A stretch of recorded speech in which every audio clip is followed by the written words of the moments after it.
Welcome, ladies and gentlemen, to the monastery, the open bar of the internet, the world's greatest shit show, and the place where we, the good brothers and sisters of this most holy of temples, seek enlightenment through the drunkest, craziest, and most batshit ways possible.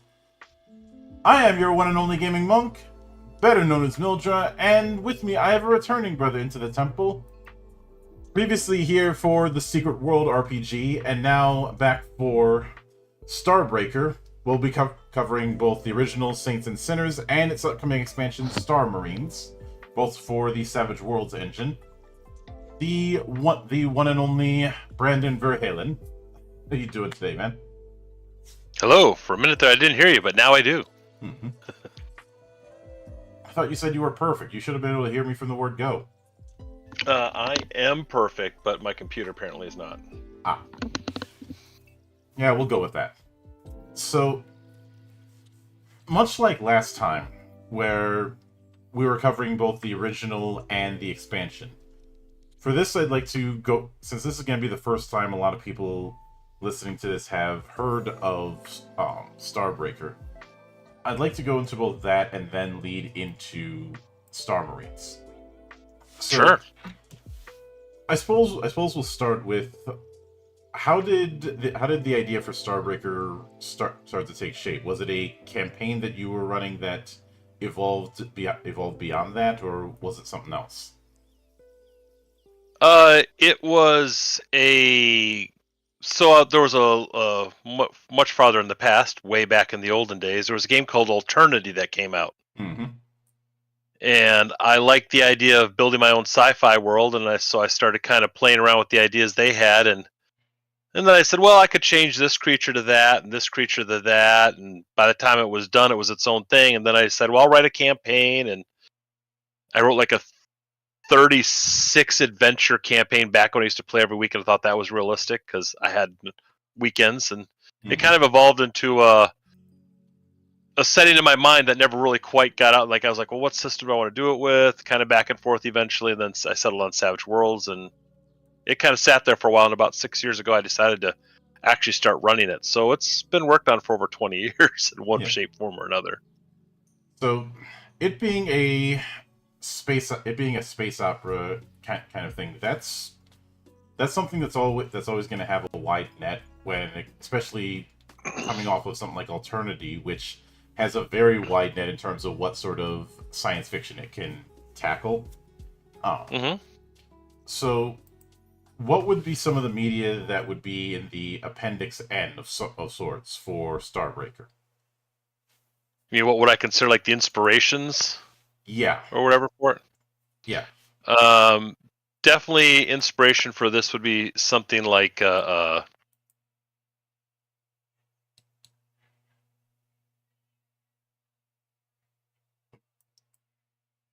Did you cut out? Hold on, we'll get him.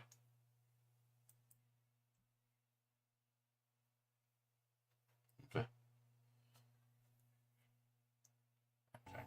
Oh, there we go.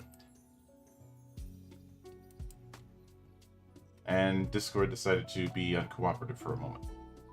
Hold on.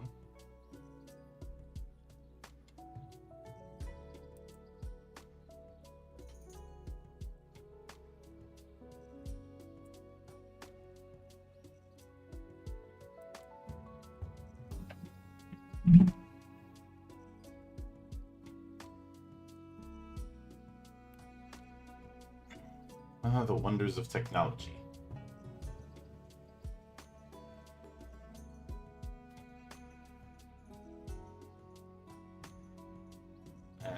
And I just heard from no audio again.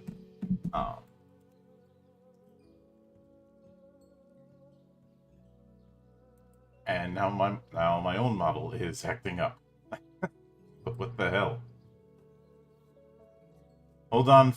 Oh, there we go. We're back at that. So let me... And it looks like he got booted off of the Discord call, or possibly. Technology is acting weird today. So give it a moment, folks. We're trying to fix the 5-alarm fire that seems to have dropped on my lap.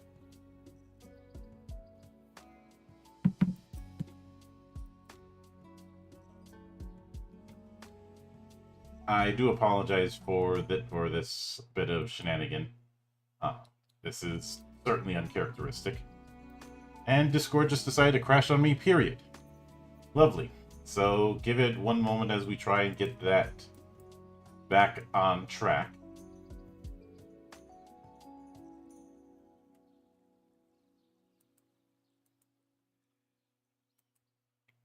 I'm trying to relaunch Discord to hopefully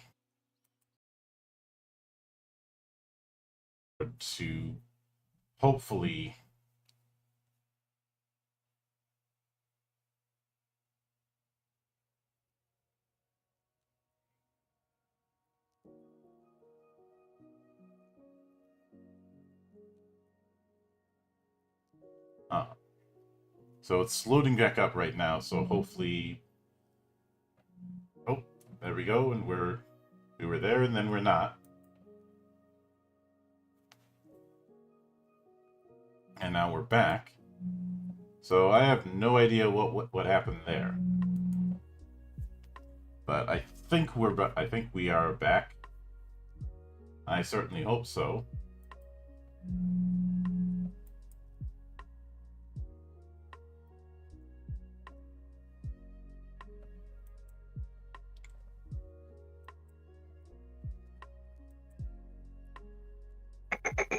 Okay, now I think I can hear you. I heard you clearing your throat for a second. Yep, I'm still here. All right. Sorry about that. I have no idea what happened there. Just technology decided to spaz out on me in that one moment. But before we had our little tizzy with technology, I had asked about the tizzy with tech. Yeah, I had asked about the Appendix N for Starbreaker. Yeah. So for me, it's Star Wars, Babylon 5, our primary influences. Mm-hmm. For the Saints and Synners portion, there was a little bit of influence from like Leverage, or today people would say Suicide Squad. Mandalorian would fit. I'll stick with Leverage. I like Leverage. And before Leverage, even more so, it was the Dirty Dozen. Would you also throw Ocean's 11 in that mix? I mean, depending on the way you're playing it, that's definitely there's definitely elements of that would fit, because the thing about Starbreaker, even though it says Saints and Sinners, a lot of people feel like, well, that's the only way you can play this game. Mm-hmm. It's pretty sandboxy. While we kind of core down to the, play as a Saint or a Sinner, there's so many options with the Sinner side. The Saint was just to give you sort of a focus that you could play. So yeah, heists and things would definitely fit in there as well, so sure. Yeah, which definitely tracks if you're drawing upon Alternity. Since Alternity had a very wide net, as I mentioned before, of what styles of science fiction you could do within its particular sandbox. If you wanted to do the rogues, you could do that. If you wanted to do the big side versus side space battles, you could do that. And obviously, saying that something is a science fiction TTRPG or even a space opera TTRPG is quite a wide net, which is why I wanted to ask on the Appendix N to kind of narrow it. Mm-hmm. And, since I guess people make that assumption you mentioned earlier because Saints and Sinners is on the cover of the book. But with that in mind, one of the big questions that often gets brought up when dealing with space operas is how FTL travel works. And in Starbreaker, how do you have it work? Is it based on jumping? Is it based on travel between specific points? How do you have it set up? There's jump gates and jump engines. Mm-hmm. You can jump a large distance at a time, and then your engines have to recharge, which is, the jump is near instantaneous. Mm-hmm. So it's the charge time in between. So if you're going a longer distance, if you have a vehicle that can only jump like say 5 light years at a time and then has to charge for 2 days, if you're going 100 light years, you got you got to charge 20 times. There's there's your time travel. It's the charge in between. Yeah. From each jump. So bigger ships can jump further and jump gates can throw you further, but they're also the jumps are done along essentially pre-planned routes, generally speaking, because those routes are already cleared and kind of know you can jump outside those. But we kind of haven't gone too deep into that part as much and focused more on what happens when you're on the ground. So the space system is there. It describes the travel, but you could Indiana Jones it with the little ... across space. And we didn't do a lot of focus on space combat itself. Yeah. The way you describe it, it definitely sounds not far removed from Traveler, where the strength of engine is important in determining how quickly you're going to get to a spot. It's just not on that rule of 7 days that Traveler's engines have it. Yeah, we just gave it a set number of you charge so many points per day. It's just a way so the GM could say X amount of time has passed. It's not really meant to, like I said, part of that's the restraint is because since we did this for Savage Worlds, they have the Sci-Fi Companion, which is a great addition. I would say you do need it for the game, but you don't need it. In the sense that unless you want to dig into building your own spaceships and really want to focus on space combat, you'll need it very little. On the other hand, it has a whole bunch of aliens and other stuff in it that really would add to the game. So it's absolutely great to have it. Yeah. But so we kind of tried to stay away from stuff that forced you to use that book as much, so that you don't you need it if you want those things, but if you're going to not do those things a lot, you don't need it very much at all, if at all. Yeah. In that regard, it sounds like you don't need. It's not an absolute necessity to have the science fiction guide. You can just have the core book of Savage Worlds, Suede, and then the books for Starbreaker. It's just if you want to get more in the weeds. Yeah, it's kind of like when you play D&D, you can have the player's book and you can do almost anything with the player's book, and then you pick up Forgotten Realms because you want to play Forgotten Realms. But the DM's book and the monsters book is going to add a whole lot of options for you. So if you want, most people will probably own them. You know what I mean? But we try to minimize the needs so you don't feel like hamstrung if you don't have it for a while or don't want to use it a lot.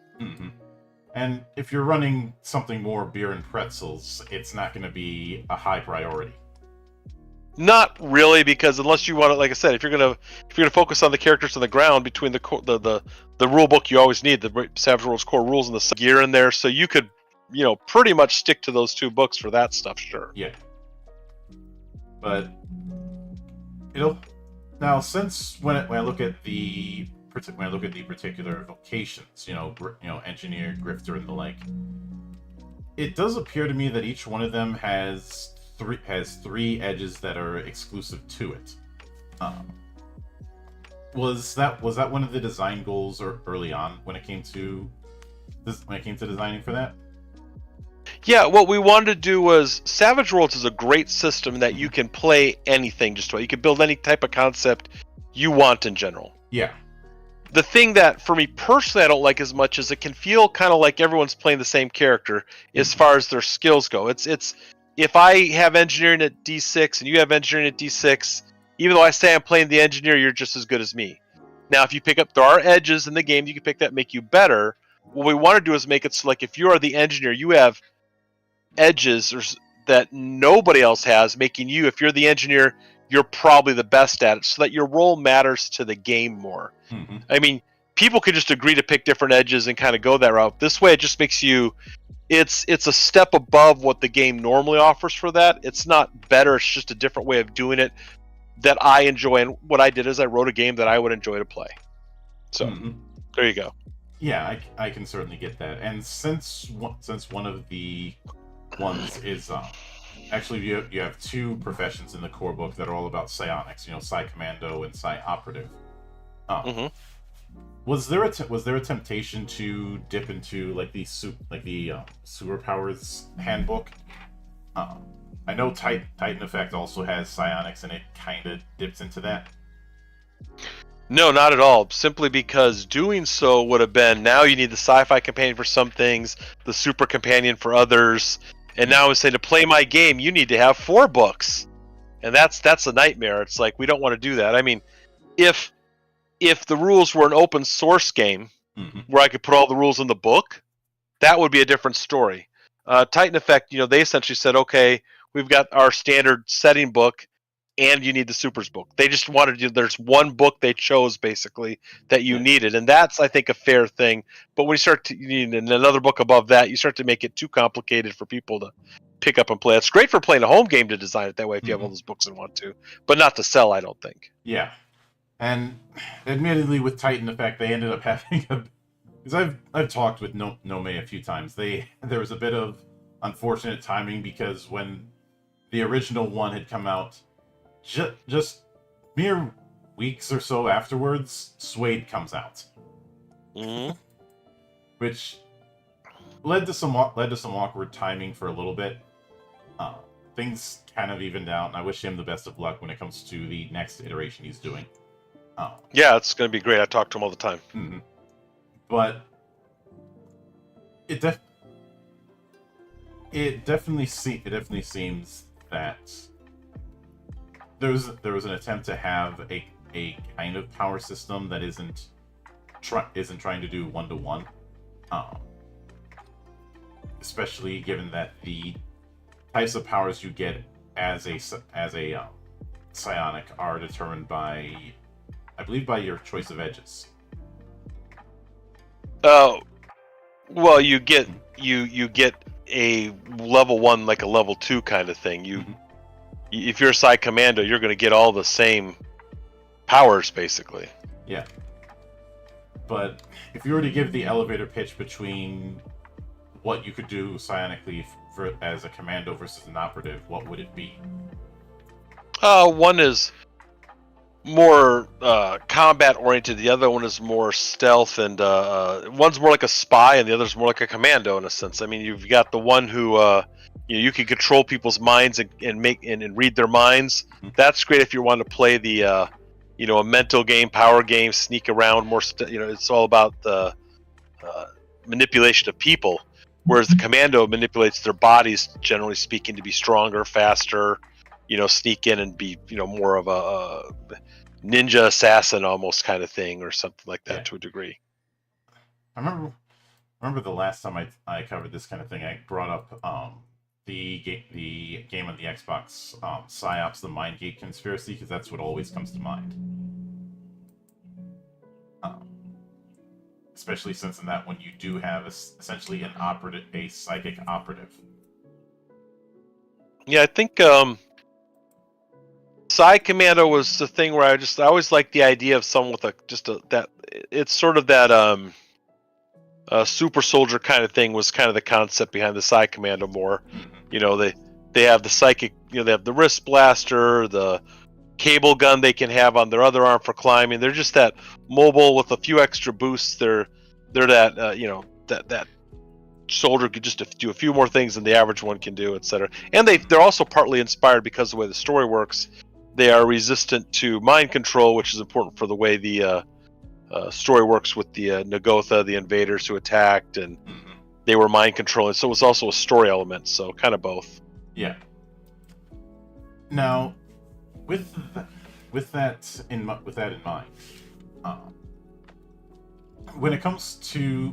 if somebody's coming into this and they're no stranger to Savage Worlds, but they're coming into Starbreaker for the first time, what are some of the rule changes that they'd have to be mindful of? There's not really a lot of rule changes. We actually tried to keep it very similar to the base level Savage Worlds core rule set. The only really big change is the introduction of professions, which essentially have been done somewhat to degree in Deadlands. Did a little bit of this. It's especially done in Pathfinder, which is a much stronger version of what we're doing. I kind of looked at Pathfinder and go, a little too strong. Didn't want to be as strong as way Savage Rifts did. It's just we basically gave you some extra starting edges. Yeah. So really, other than picking that starting, here's the edges I get when I start, it's really not that different. And on purpose, we designed it so that picking up and playing Starbreaker, you're not really learning a lot of new anything. You're just learning, okay, these are the power sets I get with this particular build. But then after that, it's pretty much standard rules for running any type of power, anything in the game. So, I can certainly get that. And when it comes to the whole idea of classes, obviously Pathfinder is going to be built around that sort of class setup because of its background, and to a certain extent Rifts, because there's the tradition of OCCs, from the Palladium games. But you don't have a similar background within Starbreaker, so there's no need to be that specific. Yeah, we just you have your profession you start with, which kind of defines your base skill set. But then after that, you can pick any edges you want. So if you pick a Psi Commando, and then you just decide to keep stacking on all the abilities you go with a gun, or you want to stack on a bunch of abilities to go with a sword, or you edges for being a strong negotiator, or edges that make you more stealthy. It gives you a base to build on where you take it from there. So two of the same professions, I mean.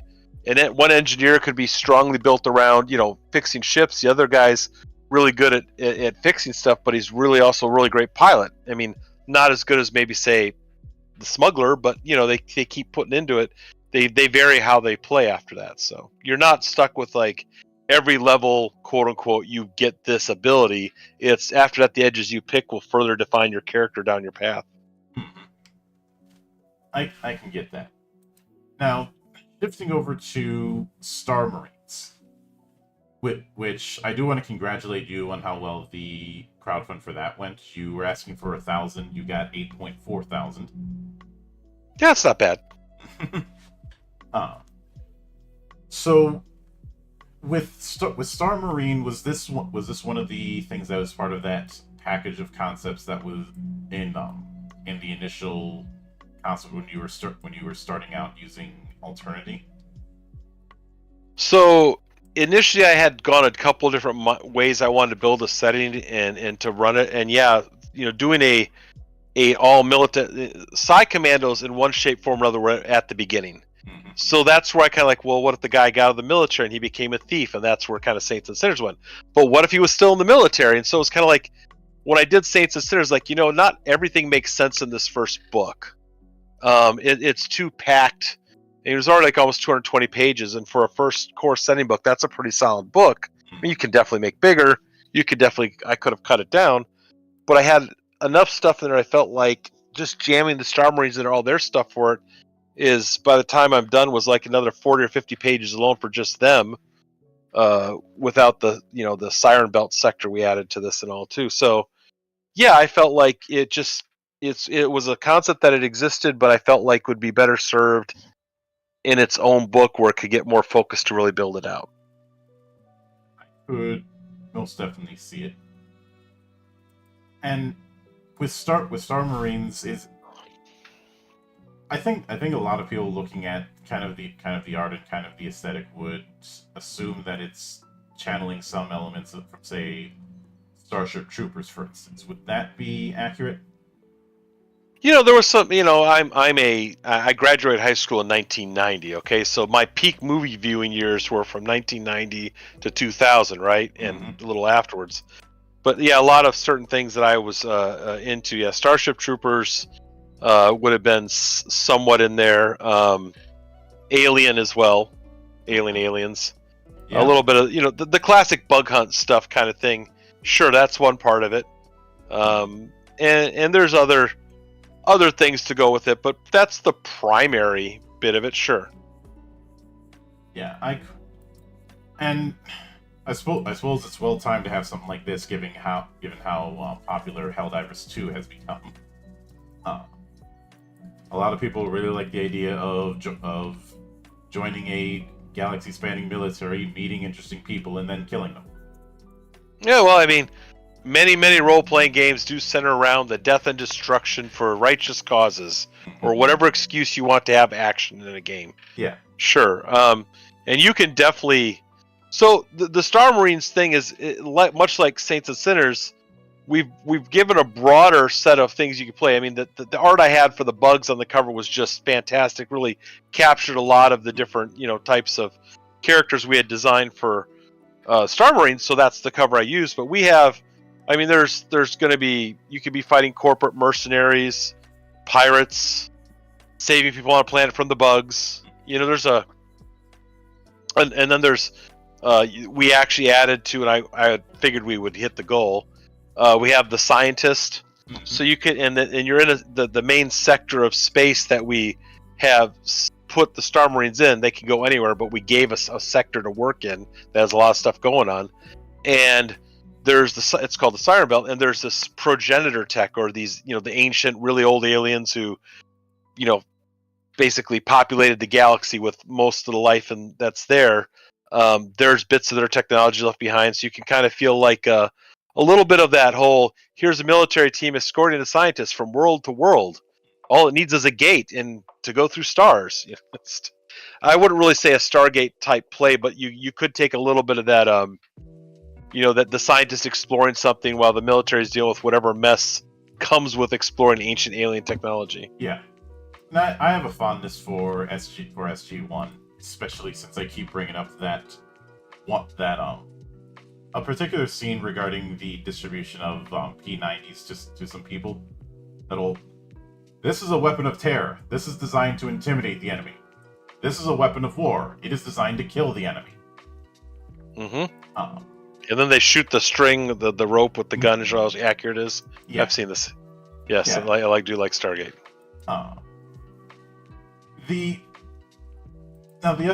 Now with that in mind, it looks to me that and you can correct me if there were some expansions with stretch goals, but there are 3 professions for those who want to play as a Star Marine: the heavy gunner, the combat engineer, and the drone tech. No, there's the officer, the combat engineer, the drone tech, the heavy gunner. There's the scientist. Scientist was an expansion. There's a total of 7. Standard infantry. Mm-hmm. So, when it comes to the professions, what would be the pitch as far as what they lean toward? Since we're using the same archetype setup that we have in core Starbreaker. Well, obviously the scientist, that's going to be the tropey kind of scientist who can science. Mm-hmm. Because that's the all around scientist kind of thing. You can specialize, but we got the heavy gunner. That's got the big guns shooting things. Got the exoskeleton available to carry the big gun. Mm-hmm. You've got the officer who's the leader. Going to have better at that. Combat medic, self-explanatory. Mm-hmm. Combat engineer, really good at blowing things up and getting into things. Drone tech is a little further expansion of how to play hypertech in the setting, which is the sort of the hacker character. It's they'll use the drones more straight out for combat. They're more focused on that, and so it just really depends how you want to play. They're all, again, you don't even have to play a Star Marine to play Star Marines. You could say, I'm going to play a smuggler and play them as the Star Marines pilot and just play them. And that's what they have. You put them in the armor and play the game. You don't want to get in the mindset of, I must have X profession to play in Star Marines. I mean, obviously we gave those options for the classic way to do it, but if you play the Side Commander goes either way because they were previously a combat thing. If you play the grifter, the person who's good at social interactions, that person can play the officer because it's about leadership and talking to people. So it just depends how you want to put them in the armor and play them. That's up to you. But we gave the classic professions that kind of lend themselves more to that type of stuff. Especially if your gym's going to run a lot of bug hunts, you might want to focus on the heavy gunner or something and whatnot and so on. Oh yeah. And something else I'm curious about is, within the Star Marines book, do you have a bit of an aside for giving tips on how you could bring characters who aren't affiliated with these Star Marines into an adventuring party, essentially? Yeah, we do have a short thing talking about role versus profession. You take on the role of an officer, and then you just play them that way. There's not going to be a whole lot more than it's just a short thing like, hey, you can do this and make them play the role. It's no problem. Yeah. You might find you like one way of doing it better than the other, but we don't want to tell you have to. So yeah, it's in there. Yeah, I could also see the idea of mercenaries or specialists being hired by the Star Marines in order to integrate that. Probably not. Um, No, because most mercenaries work for the corporations which are fighting against the Star Systems Alliance, if not directly, at least indirectly through deniability. So the likelihood of mercenaries being hired, not impossible, but the likelihood of mercenaries being hired by the Star Systems Alliance would be very low and very rare. Yeah. But again, what I tell everyone, when you run the game, you run it however you want. So if that's something you think would be working in your world and you're happy with it, you enjoy it, because I'm not the one taking the time to run it. So you play it how you want. Yeah. And like the reason I say that is because I could easily see some sort of case of, oh, they're not actually hired by us, even though they are kind of situation.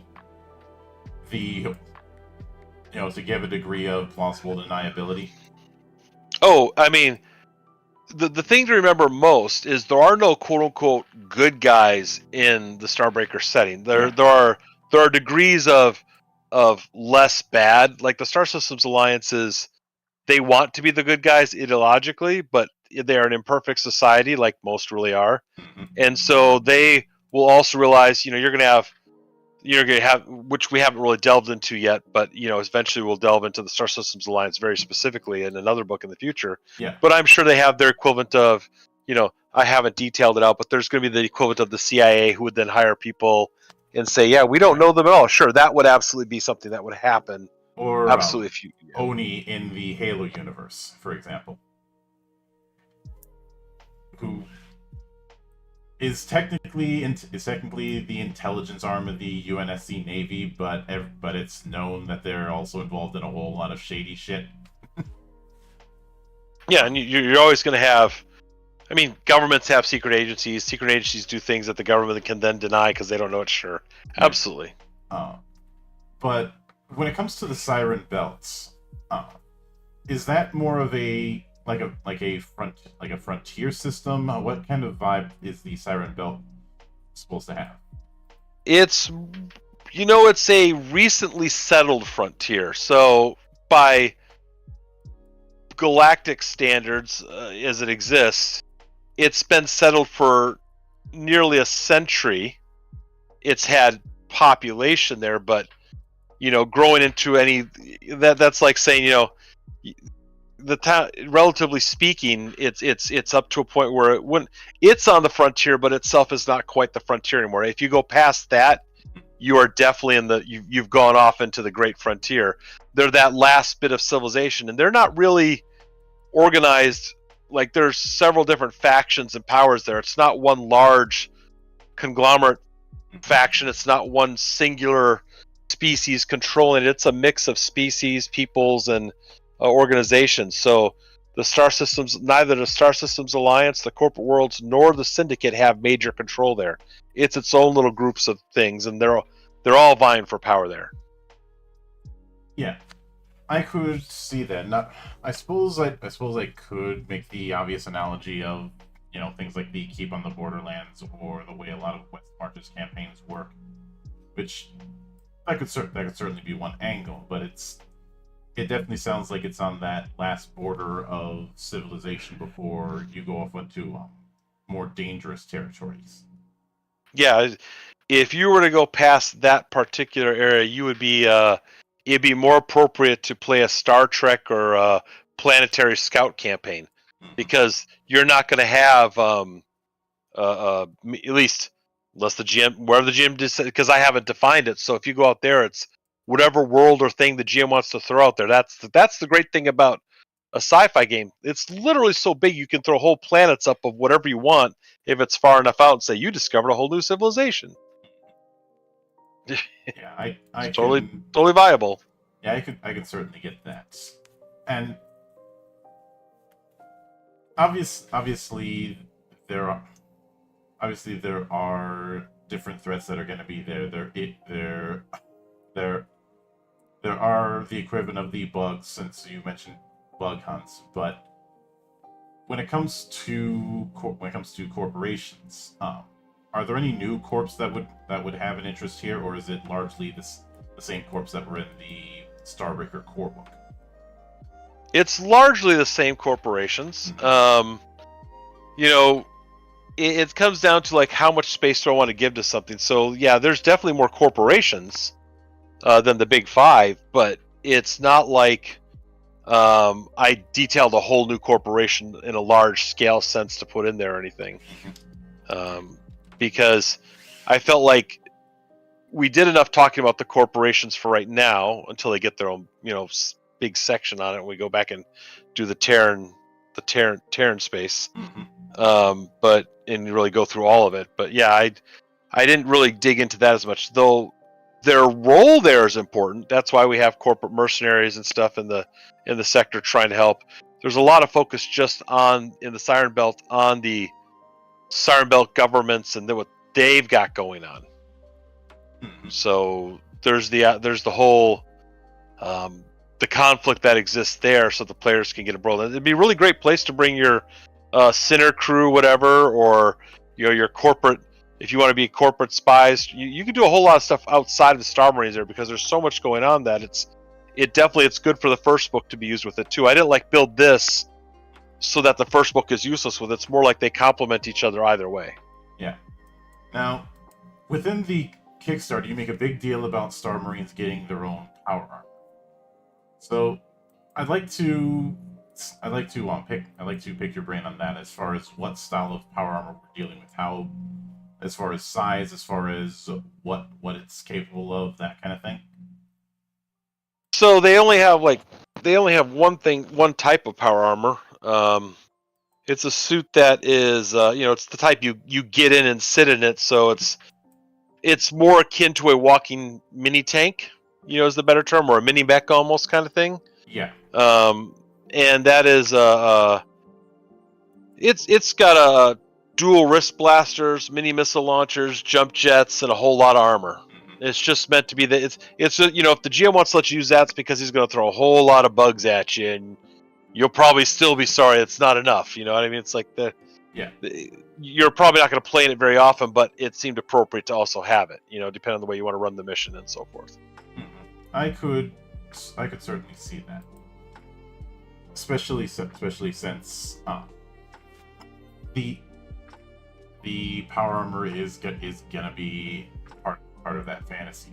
Oh yeah, and because you're in a military unit, if it's assigned to you, you just get it. You don't have to do I have enough credits to get this? That's not what this is about.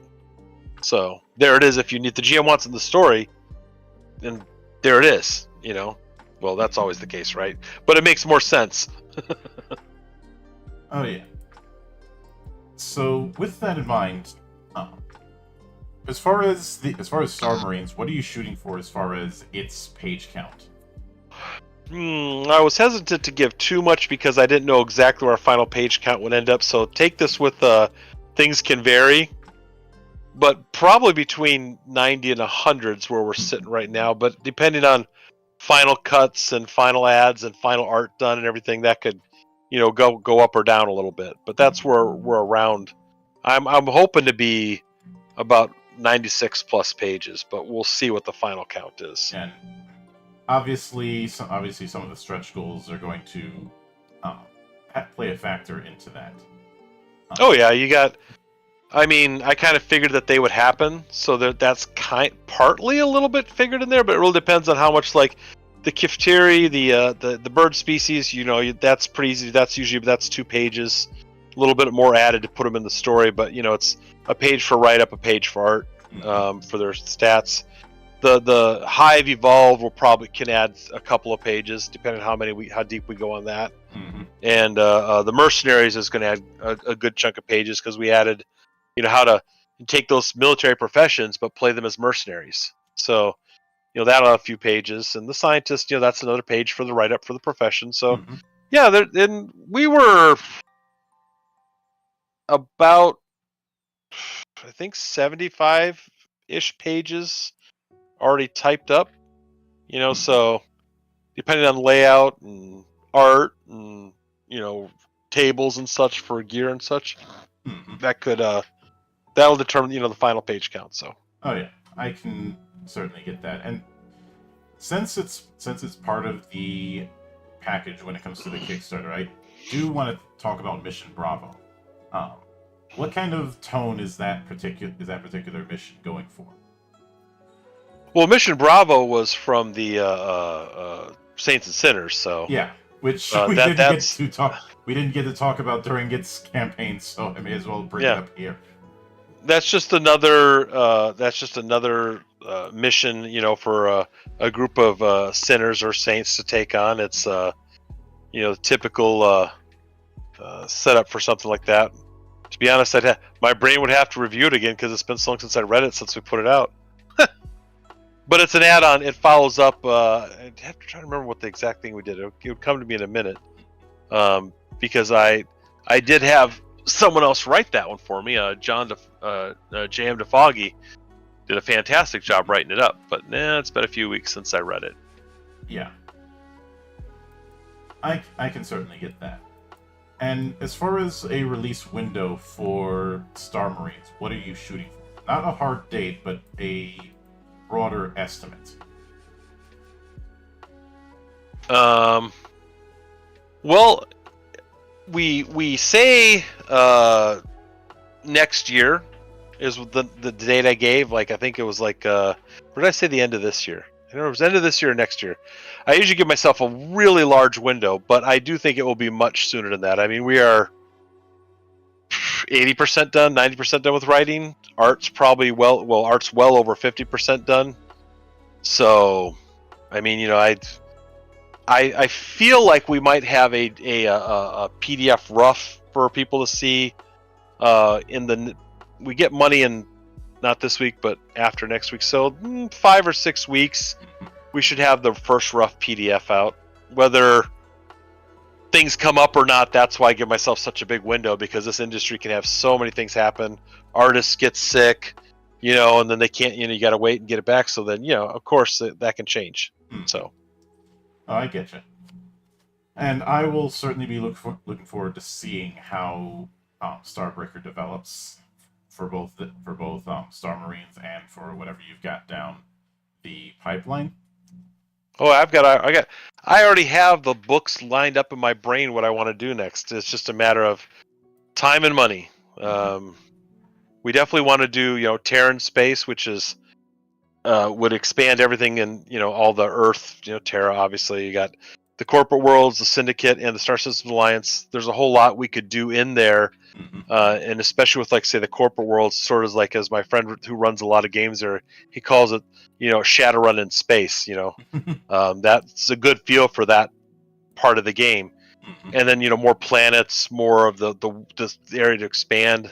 We want to do a book with the galactic empires, all the other alien species out there, and their what they have going on.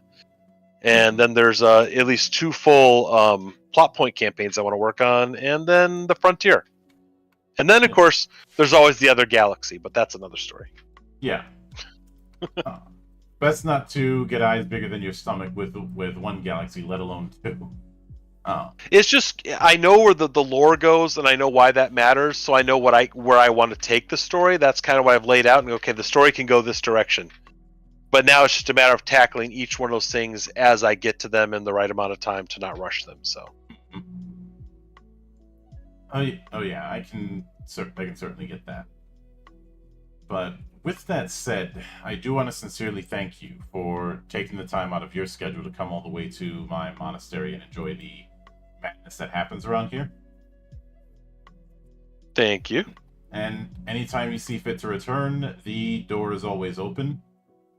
As I often say around here, drinking is not mandatory, but it is encouraged. And of course, a sincere thanks goes out to everyone who took the time out of their schedule to come onto the show and enjoy the madness. And there'll be plenty more where that came from, as there always is here, on the open bar of the internet. But until then, on behalf of the good brothers present and not present, my name is Mildra, I am your gaming monk. Stay fucking frosty, everybody!